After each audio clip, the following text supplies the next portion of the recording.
masih banyak pekerjaan yang harus kita selesaikan.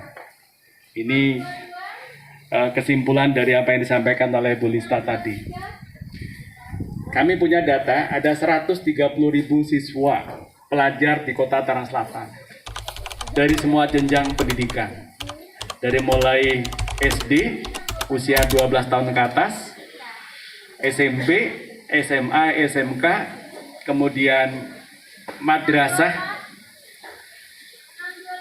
sanawiyah, madrasah aliyah, itu semua ada 130.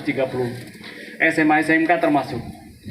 Nah, yang khusus pelajar SMP yang merupakan kewenangan Tangsel itu 52.000. Secara data sesungguhnya sudah semua, Pak Komandan. Karena apa? Karena kami mendata berdasarkan perlembaganya, sekolahnya. Ya, kami ada beberapa skenario di sana pelaksanaan vaksinasi, yaitu skenario oleh Dikbud. Kami Dikbud sebagai penyelenggara, bekerjasama dengan Dinkes sebagai pemilik pikernya dan nakesnya. Kami melaksanakan di beberapa sekolah titik-titik itu. Kemudian yang bekerja sama dengan pihak-pihak ketiga termasuk dengan Danjon dan sebagainya itu ada. Totalnya sudah semua. Tapi pada setiap titik vaksinasi tidak pernah 100% hadir. Tadi disampaikan oleh Bapak Kepala Sekolah, tentu ada 1-2 anak, 1-2 guru dan pegawai sekolah yang tidak bisa hadir, tidak bisa divaksin karena alasan medis tertentu. Nah ini yang sedang kami data real, Bu. Berapa sih guru, berapa sih pegawai sekolah, berapa sih pelajar yang memang belum divaksin. Ini Pak Danjon bolak-balik minta gitu. Pak Dadi. Jadi Pak Danjon bolak-balik minta, Pak Dadim, Pak Kapolres bolak-balik minta. Mana datanya? Benim, benik. Jadi jelas siapa namanya, di sekolah mana, niknya berapa. Nanti kita akan kumpulkan divaksin sehingga selesai, Bu. Ya. Sama, guru pun secara data kami sudah semua divaksin. Tapi tentu ada 1-2 yang karena alasan medis, termasuk diantaranya ada beberapa guru yang memang sebagai penyintas COVID.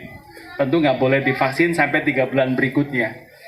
Ini, Bapak Ibu yang saya hormati, kita bersama-sama untuk menyelesaikan vaksinasi di Indonesia, di Tangsel, dan kolaborasi ini bentuk fakta bahwa membangun bangsa itu ya harus bersama-sama.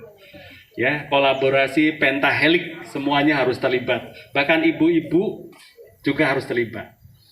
Alhamdulillah, terima kasih. Nah, mohon izin Bapak Ibu semua, kami pun ingin menyampaikan bahwa di Tangsel ini ada pelaksanaan PTM terbatas. Pelaksanaan pembelajaran tatap muka. Ini sudah menjadi impian semua. Karena PJJ yang terlalu panjang, pembelajaran jarak jauh yang terlalu lama, ini juga mendatangkan beberapa banyak akses, banyak dampak negatif bagi kita semua. Ya, konon katanya kenakalan juga meningkat, kekerasan pada anak meningkat, itu dan seterusnya. Faktanya, contoh untuk PAUD, Bapak Ibu, TK tentu nggak mungkin masuk sekolah.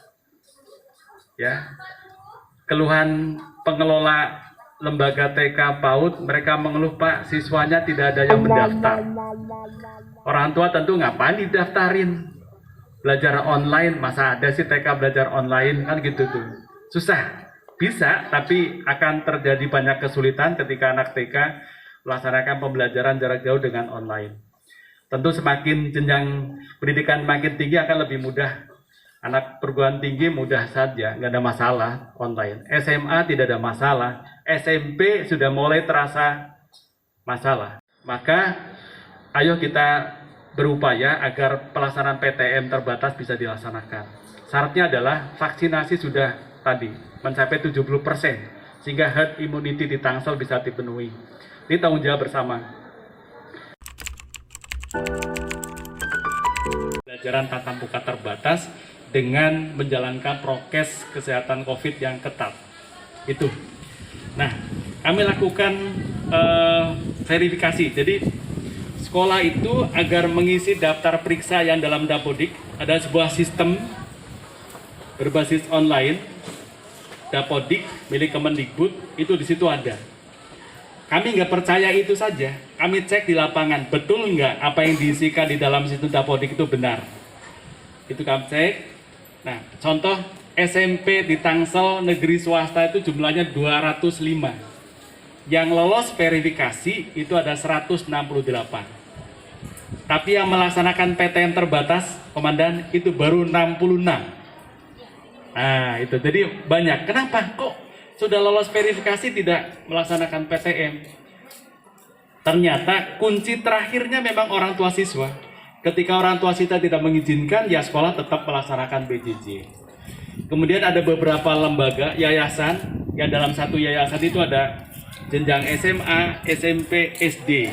Nah, mereka ambil kebijakannya adalah SMA dulu buka, melihat perkembangannya seperti apa, baru berikutnya adalah SMP, baru berikutnya SD. Itu seperti itu. Jadi mohon izin Bapak Ibu, ketika kalau ada yang bertanya kok tidak semua PTM terbatas, memang kami hati-hati sekali dalam rangka untuk prioritas menyelamatkan putra-putri kita selamat dan sehat dari paparan virus corona. Bapak Ibu yang saya hormati, tadi juga berpesan pada kepala sekolah agar didata secara real, benik, laporkan kepada Dinas Kesehatan Pendidikan, biar kami akan sampaikan juga berbagai pihak datanya mana yang belum, biar nanti akan dorong sama-sama untuk dilaksanakan vaksinasi.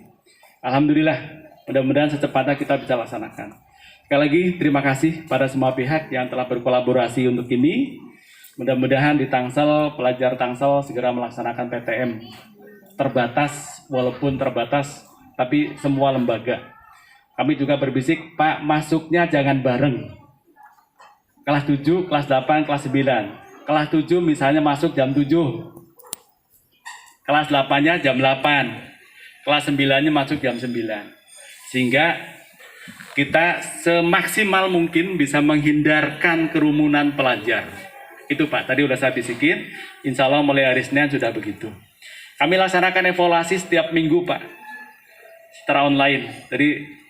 Dan narasumbernya adalah sekolah-sekolah, dari pihak sekolah yang menceritakan best practice-nya, pengalaman baiknya. Kemarin di SMP 24, sekolah yang terbaru di Tangsel, tapi saya lihat, saya kunjungi kita bagus sekali dalam menjalankan prokesnya. Dia bicara dalam evaluasi. Berikutnya lagi saya lihat berkunjung SMP 14 bagus, bicara lagi kepala sekolahnya. Begitu Bu. Jadi biar saling memberikan pengalaman yang terbaik bagi teman-teman semua. Itu. Sekali lagi terima kasih. Mohon maaf kalau ada kesalahan. Billahi taufiq wal hidayah. Wassalamualaikum warahmatullahi wabarakatuh. Waalaikumsalam warahmatullahi wabarakatuh. Punya siapa? Ada di sini?